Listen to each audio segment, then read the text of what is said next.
Στην εκδήλωση με τίτλο «The Case for Change» με θέμα το νέο ευρωπαϊκό διατροφικό μοντέλο παρευρέθηκε ο ευρωβουλευτής του Πασόκ Κινάλ Σάκης Αρναούτογλου μαζί με συναδέλφους του ευρωβουλευτές, διπλωμάτες, επιστήμονες και εκπροσώπους διεθνών οργανισμών.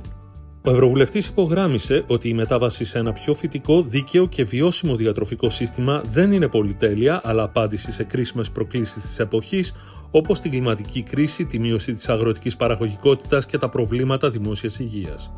Ο ευρωβουλευτής του Πασόκ πρότεινε τη διαμόρφωση ενός εθνικού σχεδίου δράσης για τα φυτικά τρόφιμα, αξιοποιώντας τα ευρωπαϊκά χρηματοδοτικά εργαλεία, ενώ τόνισε την ανάγκη για φορολογικά κίνητρα, υποστήριξη των παραγωγών, επένδυση στην έρευνα και ενημέρωση των καταναλωτών. Τώρα, θα πρέπει να αξιοποιήσουμε τα κονδύλια της νέας ΚΑΠ και του Ταμείου Ανάκαμψης, φορολογικά και χρηματοδοτικά κίνητρα για φυτικές επιχειρήσεις, που είναι πάρα πολύ σημαντικό, γιατί αν δεν έχει κίνητρα ο άλλος να κάνει μια επιχείρηση, καταλαβαίνετε ότι ο ανταγωνισμός που έχει προκύψει, ο ανελαίτος, δεν αφήνει περιθώρια κέρδους, όσο καλά και αν θέλεις και έχεις την καλή θέληση να δημιουργήσεις τέτοιες επιχειρήσεις, αν δεν υπάρχει κέρδος, το οποίο φυσικό είναι, δεν θα μπορέσει να υπάρξουν τέτοιες επιχειρήσεις. Κλείνοντας, ο κ. Αρναούτογλου υπενθύμησε ότι ζούμε σε μια χώρα που πρωτοστατεί στην καλλιέργεια και την εξαγωγή πληθώρας τέτοιων φυτικών τροφίμων και ως εκ τούτου η Ελλάδα μπορεί να πρωτοστατήσει στο νέο αυτό ευρωπαϊκό διατροφικό μοντέλο. Εδώ στην Ελλάδα το πολύ σημαντικό, φίλες και φίλοι, κυρίες και κύριοι, ότι έχουμε πάρα πολλά φυτικά προϊόντα τα οποία τα βρίσκουμε εδώ στη χώρα μας και τα οποία όχι μόνο είναι υγιεινά, καλύπτουν μια διατροφή τη λεγόμενη μεσογειακή, που, χωρίς να θέλω να πω κάτι, στη Βόρεια Ευρώπη δεν το έχετε. Το εισάγετε.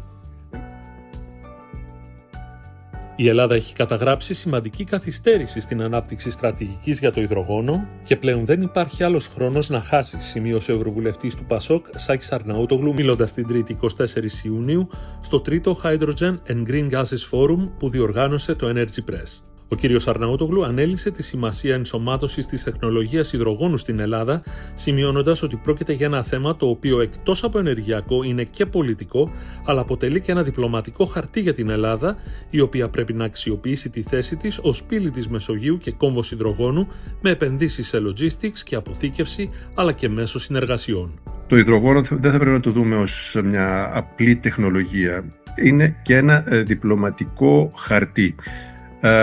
Η Ευρώπη ξεκίνησε στρατηγικές συνεργασίες με Ιαπωνία, Νότια Κορέα, Αίγυπτο, Μαρόκο. Τώρα εμείς είμαστε η πύλη της Μεσογείου. Πρέπει να αξιοποιήσουμε την θέση μας και να καταστούμε στην ουσία ένας κόμβος πολύ σημαντικός πράσινου υδρογόνου, με υποδομές εξαγωγών, με συμφωνίες με άλλα κράτη διακρατικές και επενδύσεις σε υποστήριξη logistics και αποθήκευσης. Αν δεν τα έχουμε αυτά, είναι σαν να κάνουμε μισή δουλειά.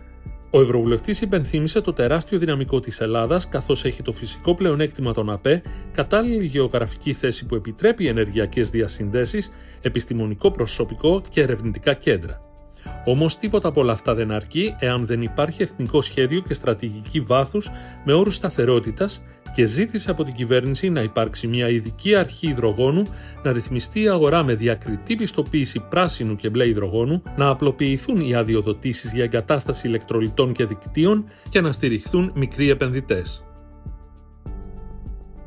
Την ανάγκη ριζικής αναθεώρησης της στρατηγικής που εφαρμόζεται για την αντιμετώπιση της ευλογιάς των εγωπροβάτων στην Ελλάδα έθεσε με γραπτή ερώτησή του προς την Ευρωπαϊκή Επιτροπή ο ευρωβουλευτής του Πασόκ Σάκης Αρναούτογλου. Ο κ. Αρναούτογλου υπογραμμίζει ότι η σημερινή προσέγγιση δεν είναι πλέον αποτελεσματική, καθώς δεν περιλαμβάνει ούτε προληπτική στρατηγική, ούτε προσαρμογή στις τοπικές γεωγραφικές και επιδημιολογικές ιδιαιτερότητες.